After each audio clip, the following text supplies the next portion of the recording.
तोंडात घाल की जा. मला कशाला द्यालायस? लग्न ठरलंय नुक्का लग्न ठरलंय. गावातल्या सगळ्या छपरी पोरांचं लगीन ठरलंय. माझं का होईना झालंय काय माहित. का माझ्यासाठी कुठली पोरगी जन्मलीच नाही, का नशिबात लगीनच नाही. अरे गाव तर दिसायला चांगला आहे.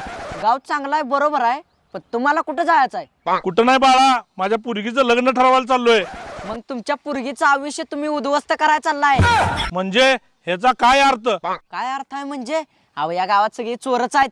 पत्त्या खेळत्यात, दारू पित्यात, गुटखा खात्यात, निक्का नशा करत्यात. आणि तुम्ही ह्या गावात तुमची पोरगी द्यायला लागलाय. अहो तुम्ही दिलेला हुंडा सकट इकून खात्याल इकून. अरे हे पोरग तर लय चांगलं दिसतंय. कोण आपल्या गावाविषयी वाईट बोलतंय? ह्या पोरग्यानं आपली डोळं उघडला. हो थांबा. अहो पण तुमची पोरगी कुणाच्या घरात देणार होता? अरे बाळा, त्या पोराचं नाव पक्का आहे. त्याच पोराला माझी पोरगी द्यायची होती, पण आता कॅन्सल. मामा तसं करू नका.